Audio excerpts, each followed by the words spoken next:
صلوات على محمد وآل محمد.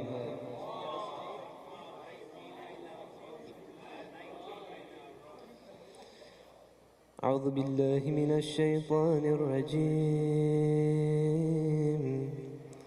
بسم الله الرحمن الرحيم.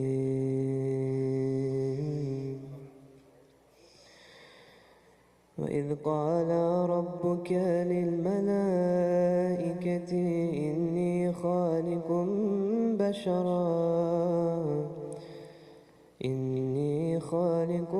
بشرا من صلصال من حماء مسنون فإذا سويته ونفخت فيه من روحي فقعوا له ساجدين فسجد الملائكة كلهم أجمعون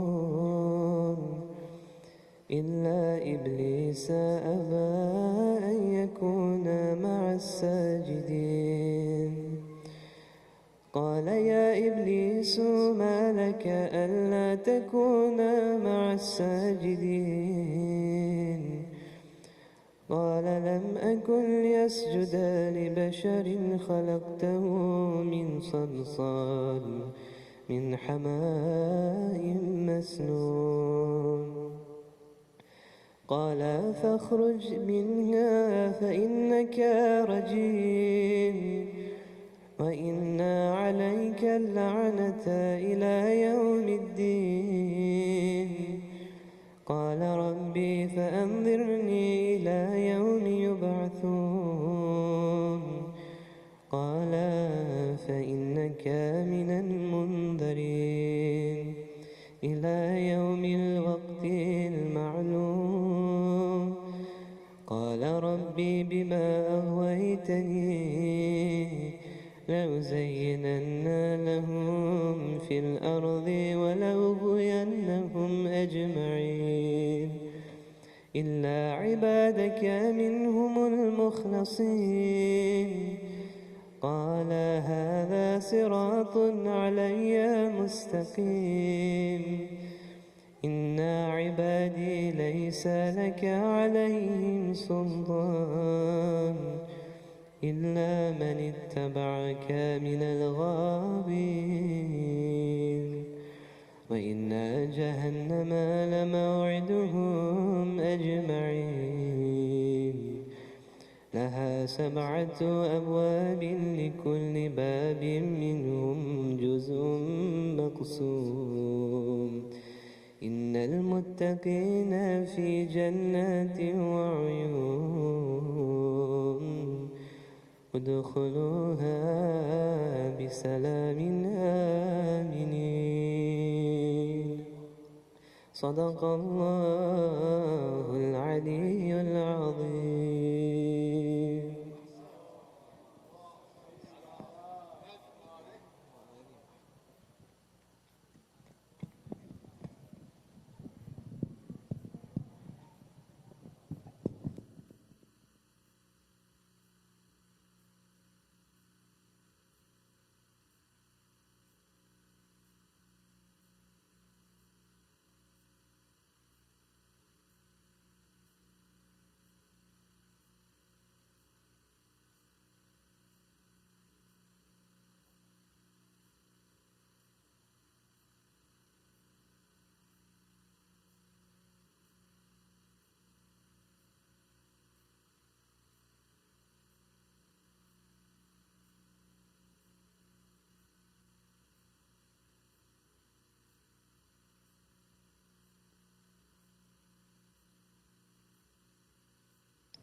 أعوذ بالله من الشيطان الرجيم. بسم الله الرحمن الرحيم. الحمد لله رب العالمين لا حول ولا قوة إلا بالله العلي العظيم. والصلاة والسلام على أشرف الأنبياء والمرسلين وخاتم النبيين وسيد المرسلين أبي القاسم محمد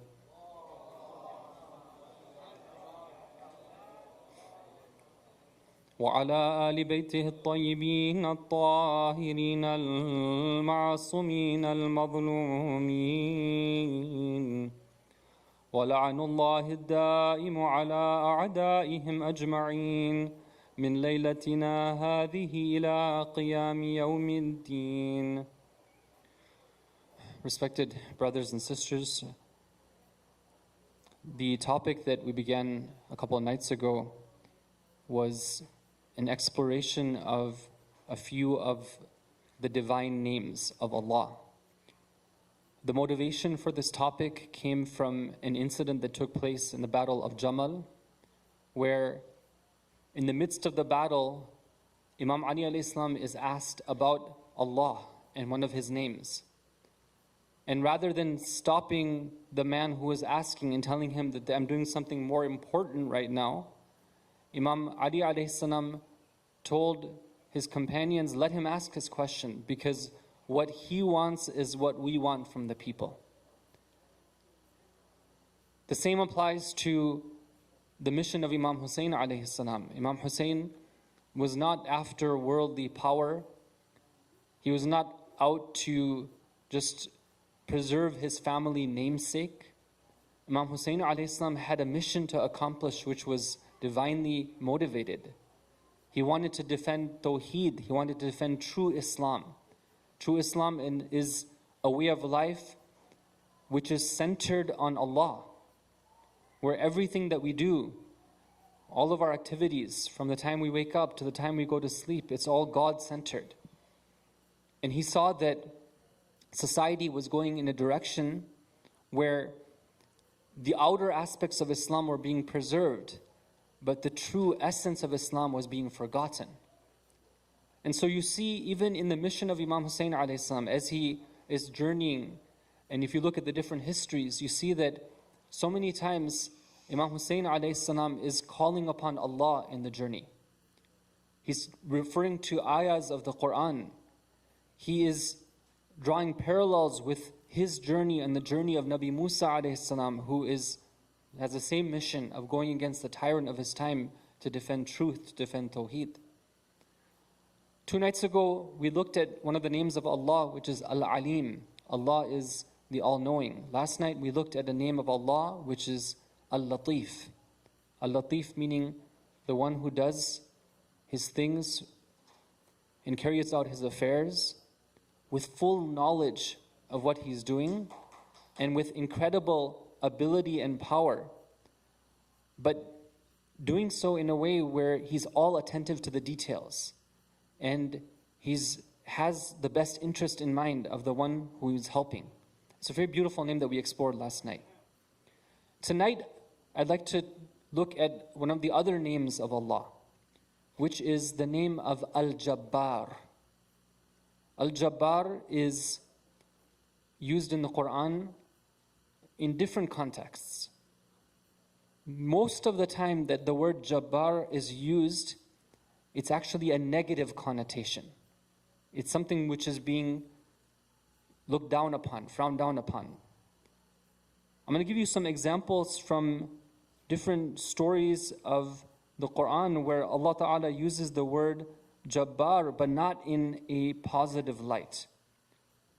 For example, when Allah is describing the birth of Nabi Isa alayhi salam, He says that Nabi Isa, when he was born, he says that Nabi Isa proclaimed that وَبَرًّا بِوَالِدَتِي وَلَمْ يَجْعَلْنِي جَبَّارًا شَقِيًّا. Nabi Isa alayhi salam stood for a few very important values. One of the values he stood for was being righteous to his mother. Right? This is something that one of the, like, if Nabi Isa alayhi salam, if you want to, say that what are the main things that capture the personality of Nabi Isa alayhi salam, one of those things that he was righteous to his mother. وَبَرًّا بِوَالِدَتِي. Another one, وَلَمْ يَجْعَلْنِي جَبَّارًا. Allah did not make me one who is Jabbar. What does Jabbar mean? Jabbar is one who carries out his actions with authority and force. One who has control, one who asserts his authority and makes sure that his will is carried out. One of the translations for Jabbar is tyrant. Nabi Isa alayhi salam, like we want to draw a parallel in English, one of the words that we can find that kind of is similar to that is the word tyrant.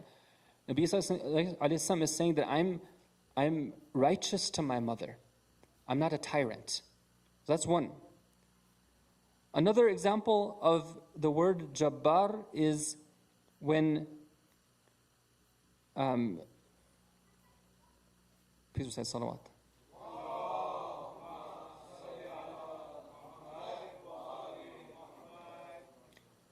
When Nabi Isa alayhi salam challenges his people, after delivering them from Fir'aun, he challenges them. He says that there's a city here, you have to enter in that city, you have to fight those who are within. And if you do that, then you're going to gain victory. Because they had been given so many blessings, that now was their time to be tested. Nabi Musa alayhi salam says that if you go, then you're going to be victorious. Allah will help you. And what do they say in return? He says that inna fiha qawman jabbarin. In this city there are people who are jabbar, they're tyrants. And wa inna lan nadkhulaha hatta yakhruju minha. And we're not going to enter until they come out of it. And if they come out of it, then we're going to go inside. And then they tell Nabi Musa alayhi salam that if you want them to be fought, then you go and fight them with your Lord. Right? We're going to sit right back here, and you do what you have to do. So they're making an excuse. They're saying that these people are jabbar, right? They're tyrants, right? They do things. They're very forceful, right? When they want to accomplish something, they accomplish it. And so we're scared. We're not going to go there. So there it's being used in a negative connotation. In a hadith, we're told that the prophet that was sent to the people of Ad, which is Nabi Hud alayhi salam, we talked about him last night. After 40 years of being with his people, Allah appointed him to the prophethood. And he said that now go and preach to the people and tell them the truth. Just like with our prophet, the prophet spent some time with the people. He gained their trust. They saw what he stood for. And then Allah gave him the command, now go and preach to them. Same thing in the example of Nabi Hud alayhi salam. When he started preaching to the people, they said that, what are you telling us? Right? Are you saying that we have to change our social order here? Are you saying that those who are in power are going to have to change their ways? They beat him up. Right? They took their prophet, they beat him up to the point where they left him to be dead. That's how much they beat him up. And when Nabi Hud alayhi salam recovers, he approaches his people and he says that, why are you being jabbar? Right? Why are you being tyrannical? Right? What right do you have to use your power like this? You're beating up your own prophet. Right? There's a history of this, in terms of the mistreatment of those who are sent for guidance. So generally speaking, jabbar is a term which is condemned. It's not something which is positive. And the reason is what? That a jabbar, a tyrant, when a human being assumes the position of tyranny, what are they saying? They're saying that we have a superiority over you.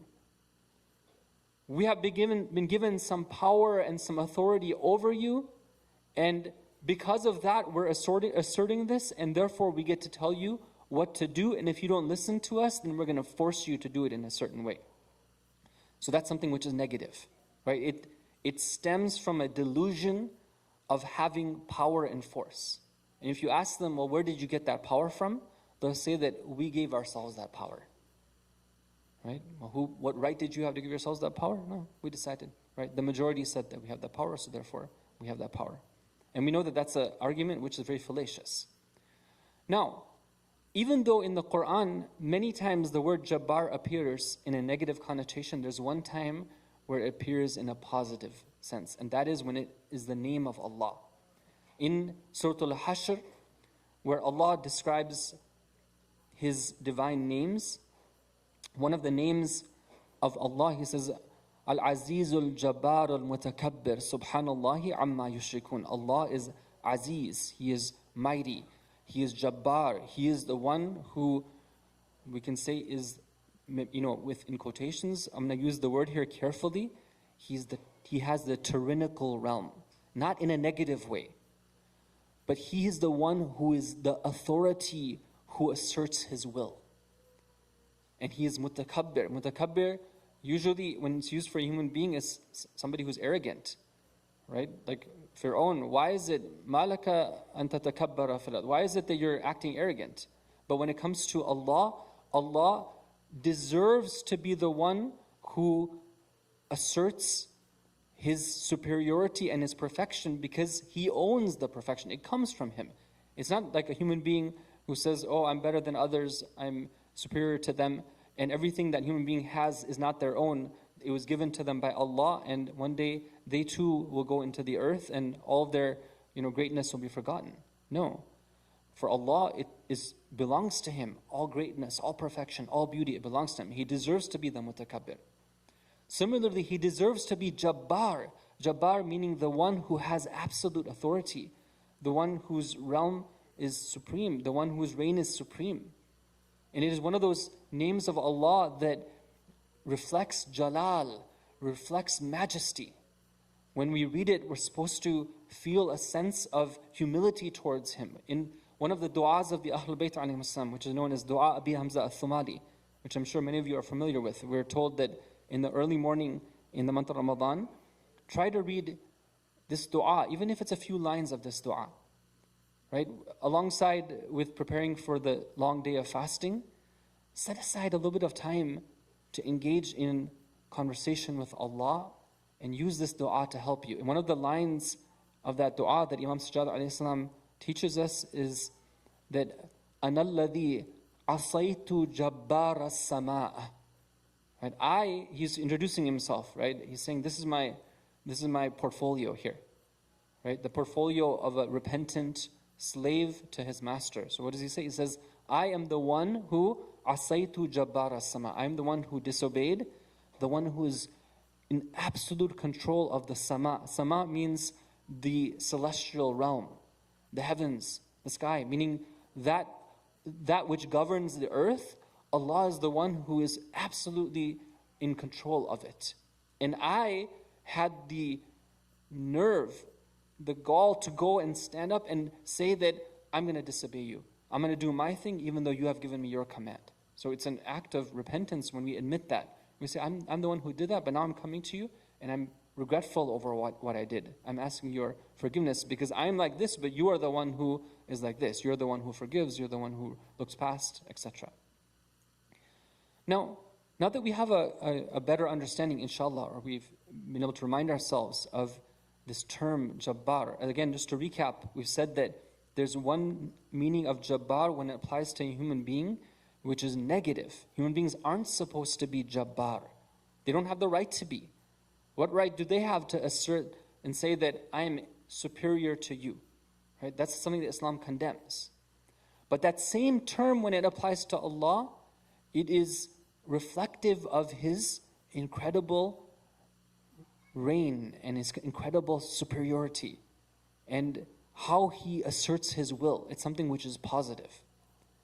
Now, the last point I want to make tonight is that not only does the Quran teach us that Allah is Jabbar, Allah teaches us in the Quran that He is Al-Jabbar, meaning that He is the one and only Jabbar.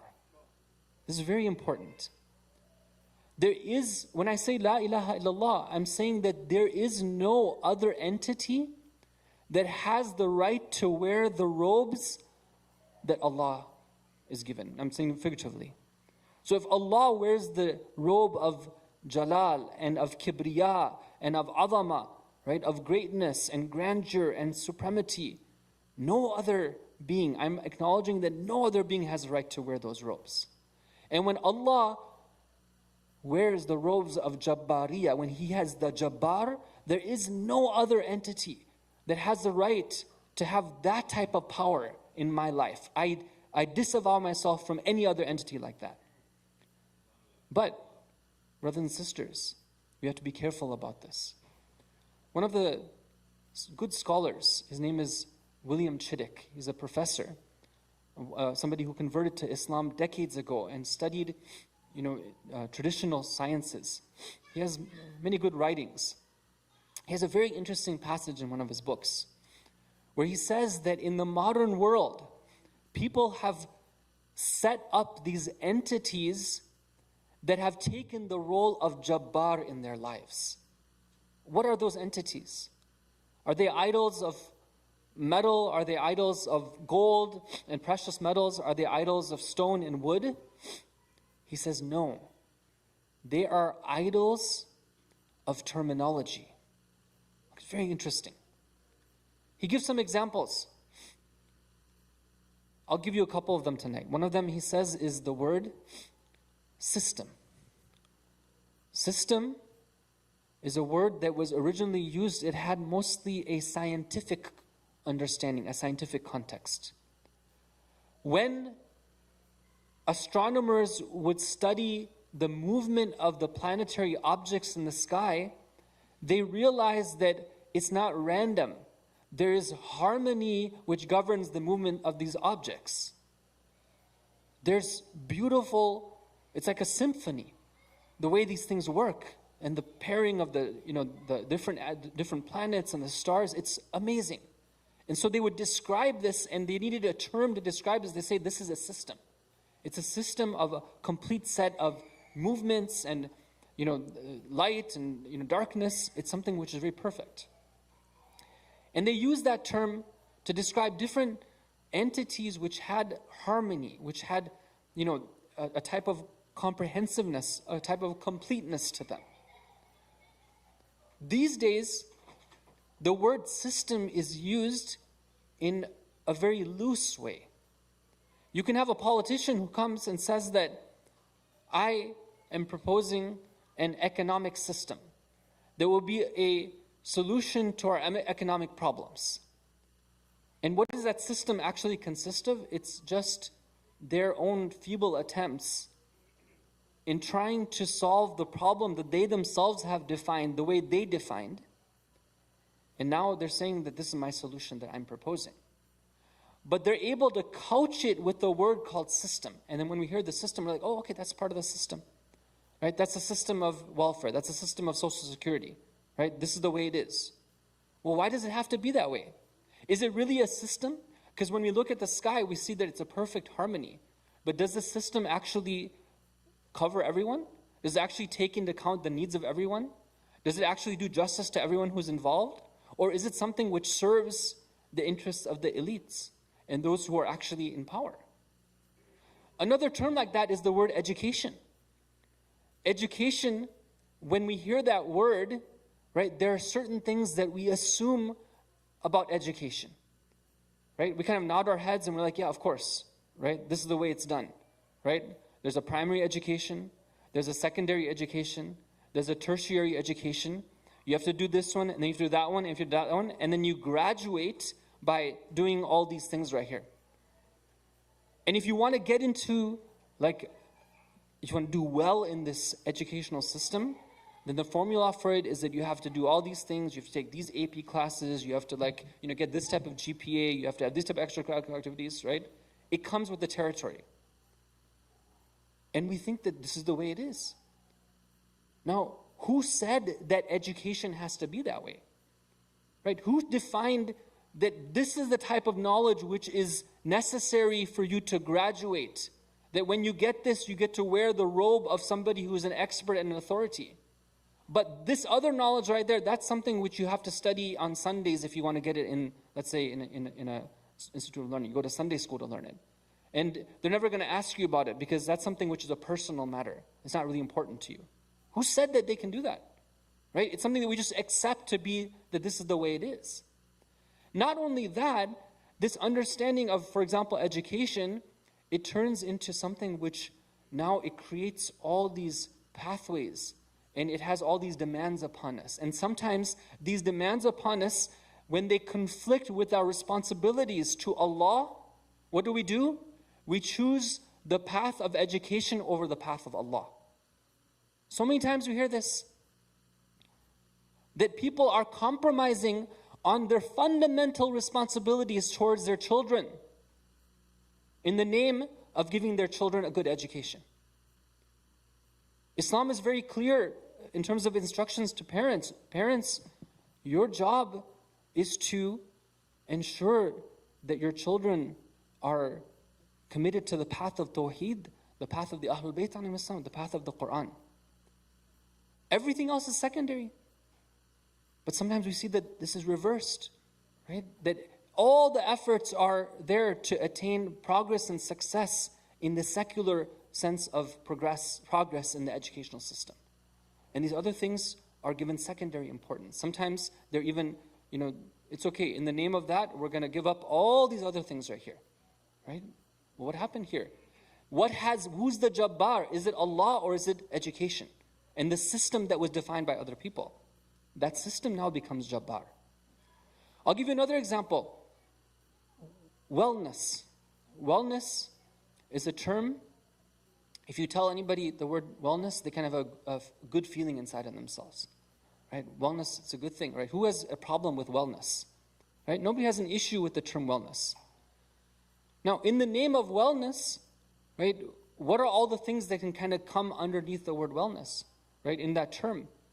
You can have somebody who is well, right? Why are they well? Because they can function as a productive, working member of this society. And so they're good for the economy, they're good for the GDP. But if you ask them and you say that, look, are you really well? They're like, yeah, I can go to my job, I can perform my role, but I'm actually very sick. Why? I'm depressed. I have anxiety, right? I have OCD. I have all these issues. Outwardly, I'm physically healthy, but in terms of my mental state, I'm a wreck. But this person, okay, you have wellness. Now, let's say that they go in and they say that, no, I need treatment for this, right? And so that, okay, well, here you go. Here's your prescription for your treatment so that you can be well even when it comes to your mental health. And maybe temporarily, they might feel good and they might need that. It might be necessary for them. But then you go and you say that, okay, tell me, how do you feel on a spiritual level? Do you sense a purpose? Do you know what you're here for? Do you know what's going to happen to you after you leave this world? Do you have conviction about that? Do you have an understanding of why you're important and why you have dignity and why you are actually special? Or is it just words that people are telling you? And they'll be like, I don't know these things. So then are they really well? No, they're not well because they don't know what they're here for, right? They're lacking purpose. So somebody can be well from some definition, but they can be very, very sick from another perspective. But in the name of wellness, right, a lot of things can come under that. Right, I'll give you the last example for tonight is, the word, like this term, diversity and inclusion, right? Who has a problem with diversity and inclusion, right? It's one of those terms which is a catch-all term. But then, if you go into the details of it, you're like, well, let's say, for example, you had a company where everyone was absolutely diverse from one another, right? 100% diverse, 100% divergent on all aspects. Would they ever be a team then that can work together? Right? Obviously not. So you cannot have any entity that has complete 100% diversity in them, otherwise they wouldn't be able to do anything together. There has to be something where you don't want diversity, right? So it's like, okay, well, where are we going to draw the line then? Right? What is the type of diversity that we want to promote, that we're okay with, but when do we want some type of conformity and some of uniformity? Who draws the line? Well, the people who tell you that this is what diversity, they're the ones who get to draw that line. So now, suddenly what? They're the ones who are saying that this is important. Everyone is saying that, yes, this is important. And they're the ones who then get to determine, well, what extent does this have? What scope does it cover? So once again, it has taken on that role of being a Jabbar. That everyone is bowing to it. They're saying, yes, in the name of diversity and inclusion, we're going to allow this and that and that and that and that. Right? And suddenly now, it's become something which encompasses everything about them, all their practices, informs what's right and what's wrong. It's taken on the role of Jabbar. So when we say, just to sum up, when we're talking about the names of Allah, right? The names of Jabbar. Part of it is understanding, the richness behind these names. Over the last few nights, just by talking about the meanings of these words, Alim and Latif and Jabbar, we got to see some of the very beautiful, treasures of knowledge we have within these divine names. Part of it is the importance of acknowledging that the tawheed of these names. Allah is not just Alim, He is Al-Alim, He is Al-Latif, He is Al-Jabbar. And that also strengthens and deepens our understanding and helps us to navigate when we're confused in this modern world with all these terminologies, all these ideologies. It helps us to remain pure in the ideology of tawheed. May Allah Ta'ala help us to understand the teachings of the Quran and the Ahlul Bayt and apply them to our lives. Please recite salawat ala Muhammad wa ala Muhammad.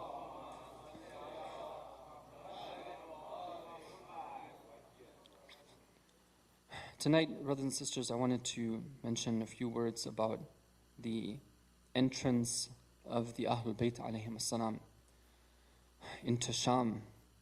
You all have heard many, many times that when Imam Sajjad alayhi salam was asked what was the most difficult part of the entire experience, maybe many would have thought that he would have talked about how he heard his father cry for help, but he was unable to himself be at his assistance. Maybe some would have said that the most difficult time, he would have said, was when they took my baby infant brother, and when he was thirsty, instead they gave him an arrow. But when Imam Sajjad alayhi salam was asked what was the most difficult time, he says, Asham, Asham, Asham. صلى الله عليك يا أبا عبد الله صلى الله عليك يا ابن رسول الله صلى الله عليك أيها المظلوم المقتول بكربلاء عطشانا. Peace and blessings be upon you, O Master of Martyrs, O Son of Ali and Fatima, O son of Rasulullah, O Hussein ibn Ali, peace and blessings be upon you as you lie on the sands of Karbala, remembering Allah while your mouth was thirsty. Peace be upon you and upon your noble companions who are buried with you in Karbala. Peace be upon you and upon the prisoners who were taken from Karbala. When the prisoners neared the city of Damascus, there was a fear they felt in their hearts. It's a large city. What if those who have gathered there were to gaze upon us and see us in our captivity? One report says that one man named Sahal, who was a companion of the Prophet, he just so happened to journey to Sham on that same day that the Ahlul Bayt arrived in the city. When he arrives in Sham, he notices something strange. He sees that the governorship had decorated the city, had prepared it for a great celebration. He asks the people of the city, is there a holiday that you celebrate that we don't know about? Is there an Eid that you take as an occasion of celebration that we don't take as celebration? Someone tells him, don't you know what they're celebrating? It's something so horrific. It's a wonder that the skies don't rain blood. It's a wonder that the earth does not swallow us. He says, what is it that you're saying? They tell him that they are bringing the head of Hussein ibn Ali. They are bringing the Ahlul Bayt of the Prophet as captives and prisoners. Sahal is amazed. He cannot believe the words that he hears. Suddenly he sees that a caravan is approaching. He goes near the caravan. He sees that there is a girl who is there. He greets her. He asks her, "What is your name?" She says that, "Ana Sukayna ibn Hussein. I am Sukayna, the daughter of Hussein." He asks her, "Is there anything I can do for you? I am a companion of Prophet Muhammad. I saw him with my own eyes. Is there anything I can do for you?" She tells him that, "O companion of my grandfather, if there is one thing you can do for us, then please tell those who have the heads atop the spears that can they do something? Can they go and distract the people's eyes so they do not see us? We do not want to be seen by these people who have been gathered here in the city." ألا لعنة الله على القوم الظالمين وسيعلم الذين ظلموا أي منقلب ينقلبون. We ask Allah Ta'ala to accept this majlis from us. We ask Him to be counted among the Azadaran, those who have mourned for the Ahlul Bayt alayhim as-salam. We ask Allah Ta'ala to grant us the shafa'ah of Sayyidah Fatima Zahra alayhi as-salam on the Day of Judgment. And we ask Allah Ta'ala to hasten the reappearance of the Imam of our time with the barakah of salawat ala Muhammad wa ali Muhammad.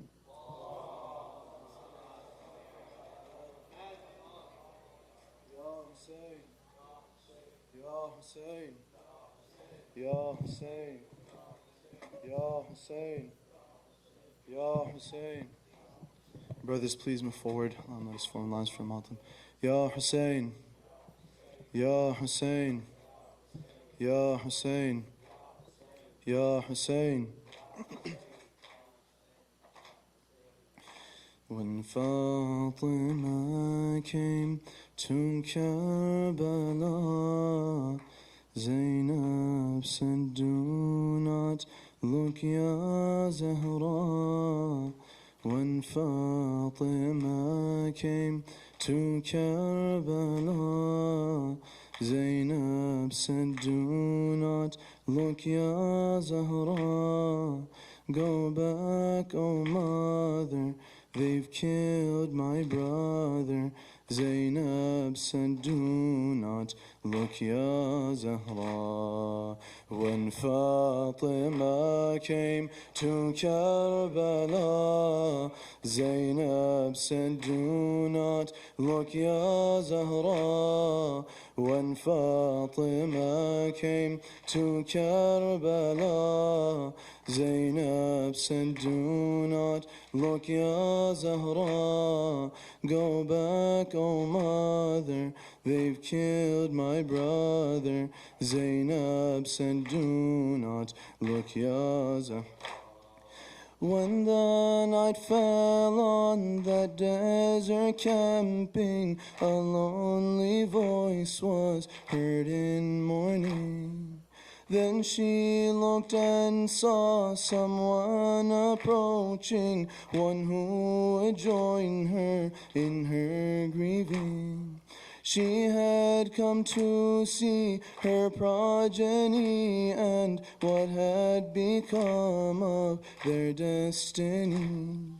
But she could not let her to go closer. She did not want her to really see. I do not want you to go further. You will only see pain and horror. Body with no head, 72 dead. Zainab said, "Do not look, Ya Zahra." When Fatima came to Karbala, Zainab said, "Do not look, Ya Zahra." When Fatima came to Karbala, Zainab said, "Do not look. Go back, O mother, they've killed my brother." Zainab said, "Do not look." Before you were born, my loving daughter, I was shown this by your grandfather. He told me what was to befall my son and how it would be a tragedy. My brother told me of this day as well. I knew what was to become of me. But even then I could not stand witness when I saw Shimmer walking to him. My mother, you cannot bear to see what they did to his broken body. Arrow in his heart, liver ripped apart. Zainab said, do not look, Ya Zahra. When Fatima came to Karbala, Zainab said, do not look, Ya Zahra. When Fatima came to Karbala, Zainab said, do not look, Ya Go back, oh mother, they've killed my brother. Zainab said, do not look. Oh mother, when he stood and addressed the people who had now turned on him, he cried and shed the bitterest of tears. I never saw such a thing from him. My brother, you define what is brave. How can I stand to see you crying? I cry not for what shall happen to us, but that the cause of their doom is me. Even in this final moment, he could only think of their torment. How could they kill him? He came to help them. Zainab said, do not look, Ya Zahra. When Fatima came to Karbala, Zainab said, do not look, Ya When Fatima came to Karbala, Zainab said, do not look, Ya Go back, oh mother, they've killed my brother. Zainab said, look, Ya Then her mother's eyes began to wander. Another body she had to see. A new grave had been dug in the morning. A young infant in there was buried. There lay the young Qasim, son of Hassan, and next to him the older Ali.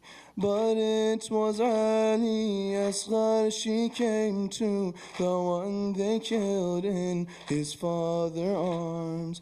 What was the sin of this poor child? When the arrow hit, he had wailed. He cried, I'm thirsty. They had no mercy. Zainab said, do not look, Ya Zahra. When Fatima came to Karbala, Zainab said, do not look, Ya Zahra. When Fatima came to Karbala, Hussein, Ya Hussein, Ya Hussein, Ya Hussein, Ya Hussein, Ya Hussein, Ya Hussein, Ya Hussein.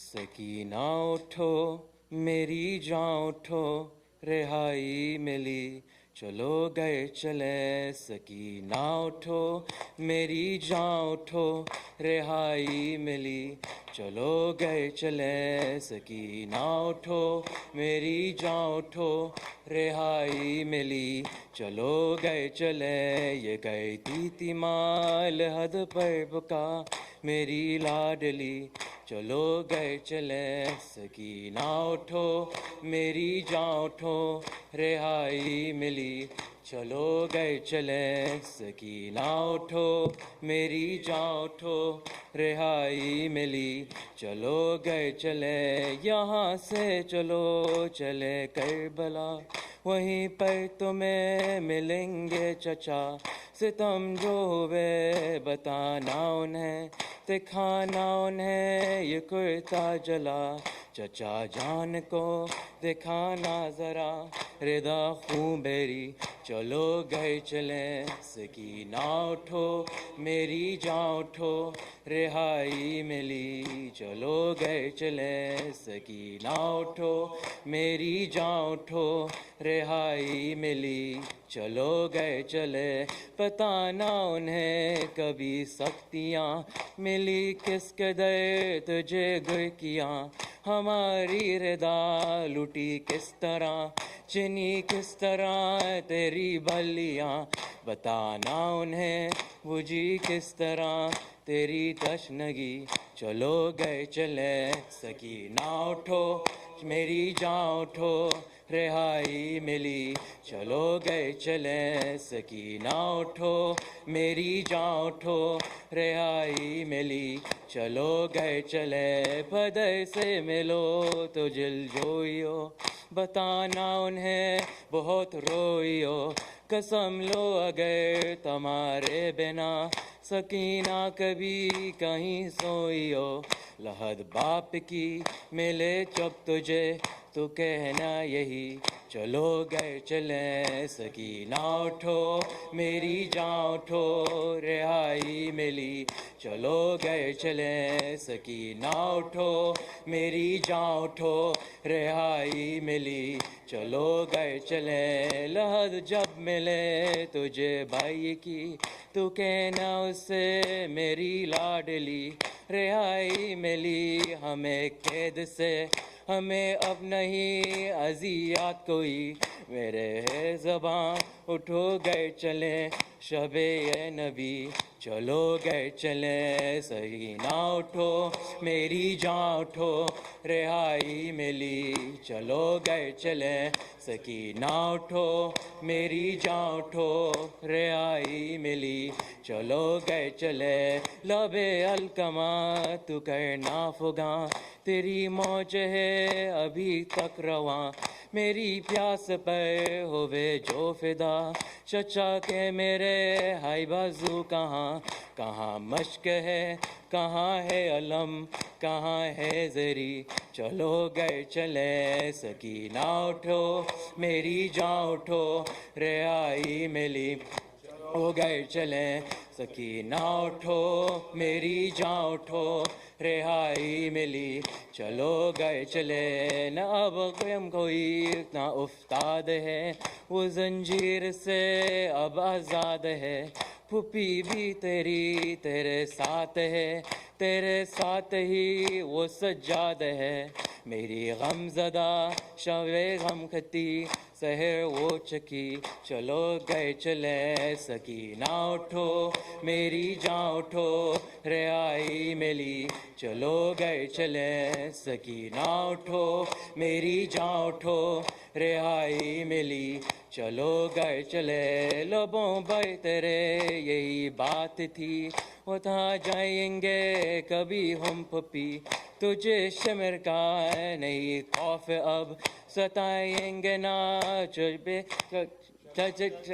چجے hub چکی نکل قید سے شروع ہم کرے نئی زندگی چلو گئے چلیں سکینہ اٹھو میری جان اٹھو رہائی ملی چلو گئے چلیں سکینہ اٹھو میری جان اٹھو رہائی ملی چلو گئے چلیں غریبوں کا یہ لوٹا قافلہ ودا ہو کے پھر وٹا جائے گا تجھے پائے گی جو سگرا تیری تو بیمار کو ملے گی دوا गाले मिल के फिर बहुत रोएगी वो बहनें तेरी चलो गए चले सकीना उठो मेरी जान उठो रिहाई मिली चलो गए चले सकीना उठो मेरी जान उठो रिहाई मिली चलो गए चले मज़र नबी लराज जाएगा बहन जब तेरी करेगी बुका कहाँ है चचा कहाँ है पदर कहाँ है बता बरद मेरा सदा दिल से ये रुदाद गम यही बेबसी चलो गए चले सकीना उठो मेरी जान उठो रिहाई मिली चलो गए चले सकीना उठो मेरी जान उठो रिहाई मिली चलो गए चले Sakina Take me to Karbala, leave me there. Take me to Karbala, leave me there. Take me to Karbala, leave me there, leave me there. Take me to Karbala, leave me there. Take me to Karbala, leave me there. Take me to Karbala, leave me there. Leave me there, Hussein, Vai,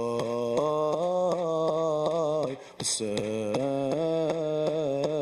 Vai, Hussein, Vai, Hussein, Vai. صلى على محمد وآله.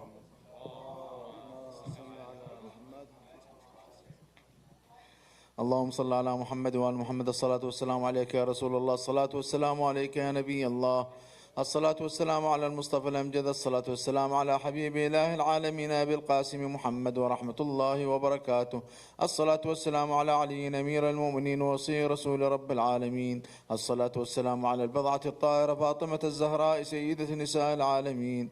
الصلاة والسلام على الحسن المجتبى الولي الناصح الأمين. السلام عليك يا أبا عبد الله. السلام عليك يا ابن رسول الله. السلام عليك وعلى الأرواح التي حلت بفنائك ولا جعل الله آخر العهد مني لزيارتكم.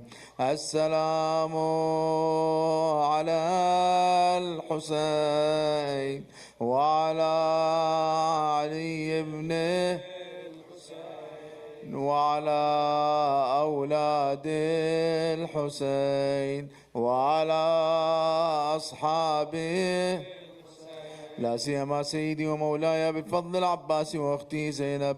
السلام عليك يا أبا عبد الله وعلى جدك وأبيك وعلى أمك وأخيك وعلى التسعة المعصومين من بنيك لا سيما سيدنا ومولانا صاحب العصر والزمان عجل الله فرجه الشريف وجعلنا من أعوانه وأنصاره والمستشهدين بين يديه في جملة أوليائه برحمتك يا أرحم الراحمين. وصلى اللهم على محمد وآل محمد الطيبين الطاهرين.